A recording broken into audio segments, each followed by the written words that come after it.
flow like water, so I'm going mainstream. Yeah.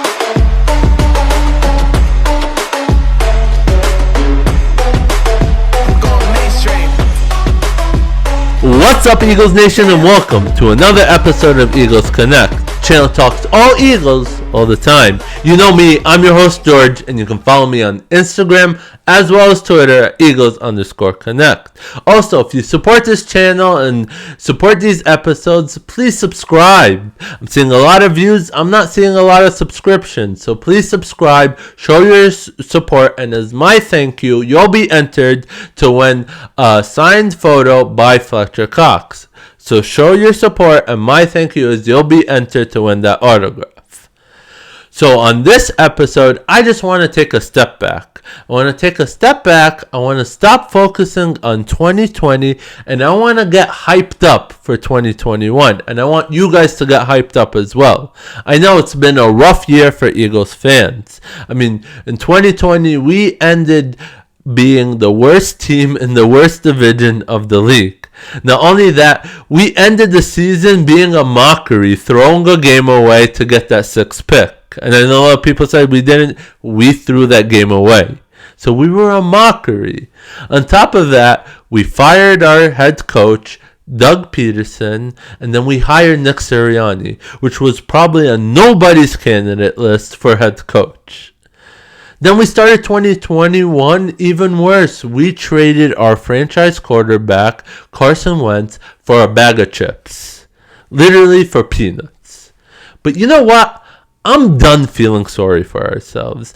I'm done dwelling on the past. I'm done with that. You know what? Let's get hyped up. Let's get hyped up for 2021, and let's be Eagles fans and show the nation what Burgang's all about. Let's get hyped on, and let's be passionate. And I know in my last episode I said, welcome to the dark ages. Well, forget that.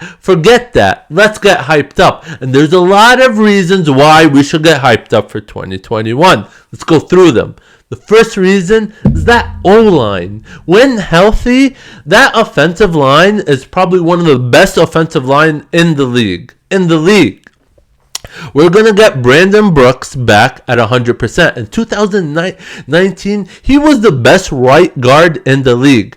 At 100%, he plays at a high level. We're not only going to get that, we're going to get Lane Johnson at 100% too.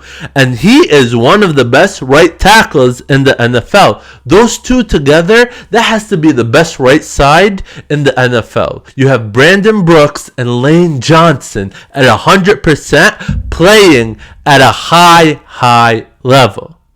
Then you look at the center, Jason Kelce, a Hall of Fame center. And if he doesn't retire this year, we could get him 1 or 2 more seasons. Be unbelievable. When there was chaos in the O-line, that one bright spot was Jason Kelce. Now, next to him is Isaac Seumalo. And he was ranked as one of the best guards in the NFL in 2020. But then the best part of that O-line is Jordan Mailata.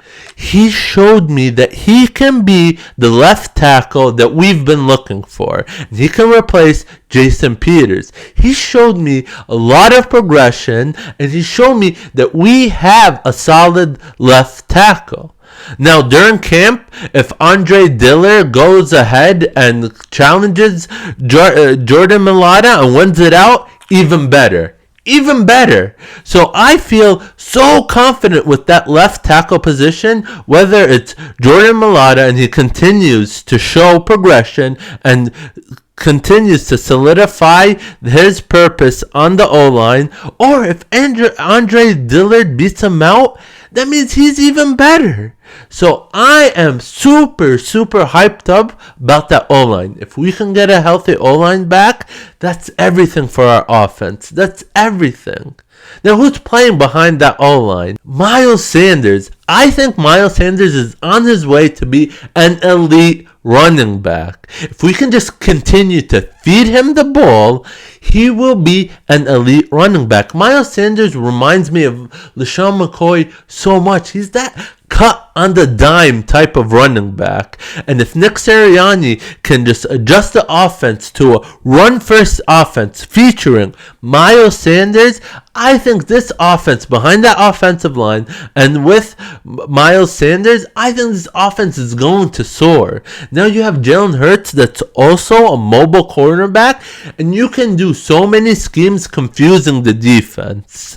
So I think Miles Sanders is on his way to being that top 3 running back in the NFL.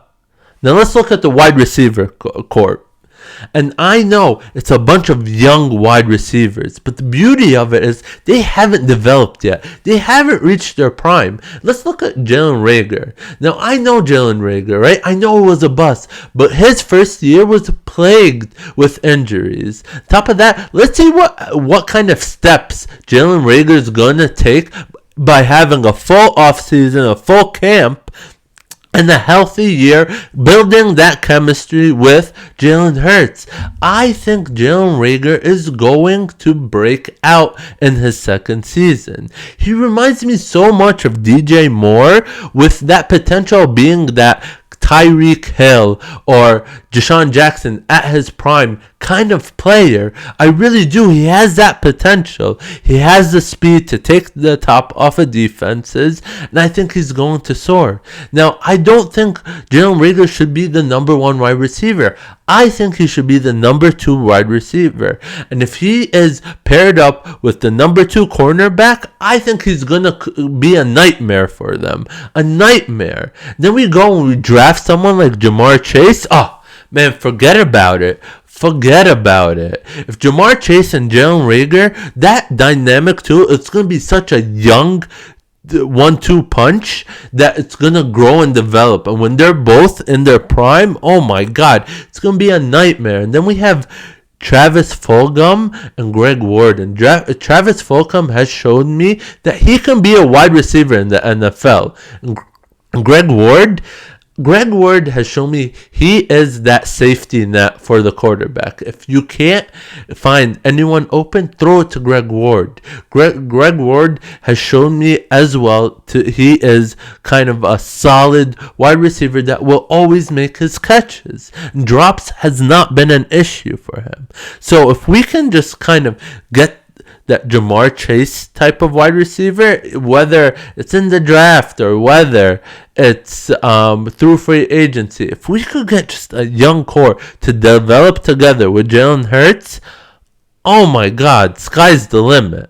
And then we have a top 10 tight end in the league, Dallas Goedert. Now, I'm assuming that Zach Ertz is going to either be released or traded, but I truly believe that Dallas Goedert, when he's going to be given the keys to be that top tight end, he will be a top 10 tight end in the league. So we have a lot to look forward to. And this is all going to lie on the shoulders of Jalen Hurts. And I have seen so much about, and I know I was skeptical, but I've seen so much work that he's putting in this offseason already that has shown me that he's ready to step up. He's ready to step up. He's ready to work on his mechanics, on his accuracy, and he's ready to take that QB one step. And he's ready to be a true born leader, which he really is. So I think it all pans out if Jalen Hurts can get it together. I really do think he has. He has shown me, and we're seeing videos of him working out in February because he is that dedicated. So if all that could kind of just mesh together and it can work, oh my God, our offense is going to be sneaky good. Sneaky good. Now let's look at the defense. And on the defense side, we have Fletcher Cox and Brandon Graham holding the anchor. And I get it. If we can just restructure their contracts, I think they're just kind of the focal point of that defensive line. But then you have Javon Hargrave, and he really flourished at the end. He showed me why Howie Roseman signed him. In that Saints game, he really, really killed it. And I think next to Fletcher Cox, I think that middle is going to be unbelievable. Now, one of the good stories of the D-line was Josh Sweat. He took a leap. He took a huge leap, and he showed us he couldn't be a defensive end that we thought Derek Barnett was going to be. And I know Derek Barnett has been quiet, but if that's the case and Josh Sweat steps up, I think Josh Sweat deserves to be a starter in the NFL, and I'm glad we have him on our team. Now, like, the best story in that defense in 2020 was Alex Singleton.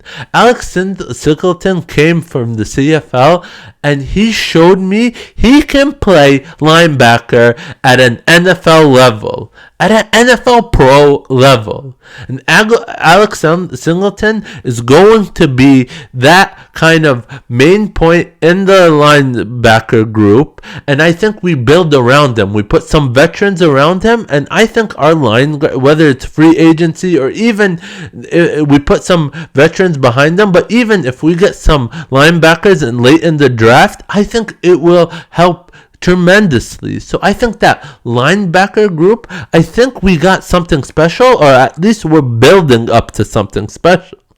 Now, the corner position, I do think we should either bring a veteran on a 1-year deal, prove it or lose it kind of deal, to go next to Darius Slay, as well as we put Avonte Maddox back in the slot.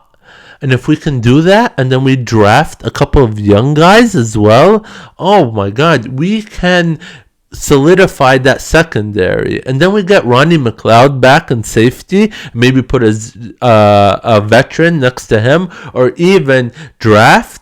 I think that defense is going to look very, very solid. And I'm not saying they're going to be the best defense, but we don't need the best defense. We need a good, solid defense, which I think they have the potential to be.